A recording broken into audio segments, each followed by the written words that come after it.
வணக்கம். நெருப்பு தமிழன். விஜய் வேணா கைது பண்ணி பாருங்களேன்.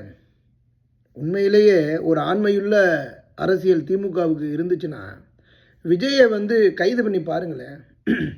தமிழ்நாடு எப்படி ஸ்தம்பிக்கும் அப்படின்னு. தமிழ்நாடு முதல்ல இருக்குமான்னு தான் பாருங்களேன். உண்மையைத்தாங்க சொல்கிறேன். தமிழ்நாடு இருக்குமான்னு பாருங்கள். திமுகங்கிற ஒரு ஒரு இடம் இருக்குமான்னு பாருங்கள். அந்தரங்கம் தெரியாமல் போயிடும். திமுக ஒட்டுமொத்தமாக இதோடு விஜயை கைது பண்ணால் அழிஞ்சு போயிடும், ஒழிச்சு விடுவாங்க. இது நடக்குதா இல்லையான்னு பாருங்கள். தமிழ்நாடு தகர்த்துருவானுங்க. அப்படியெல்லாம் அவ்வளோ சாதாரணமாக விஜயை புள்ளப்பூச்சி பிடிக்கிற மாதிரி பிடிச்சி போடுறேன், கைது பண்ணுறேன், இதெல்லாம் பண்ணவே முடியாது.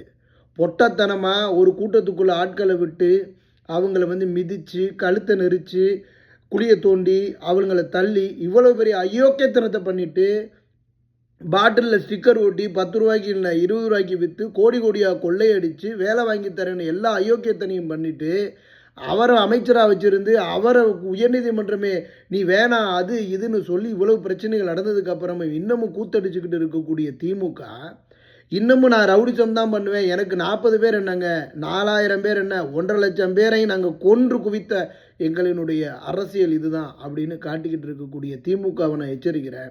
விஜயை நீ தொட்டு தான் பாருங்கள். உங்களுடைய ஆட்சி என்ன ஆகுதுன்னு மட்டும் பாருங்கள். தமிழ்நாடு ஸ்தம்பிக்குதா இல்லையான்னு பாருங்கள்.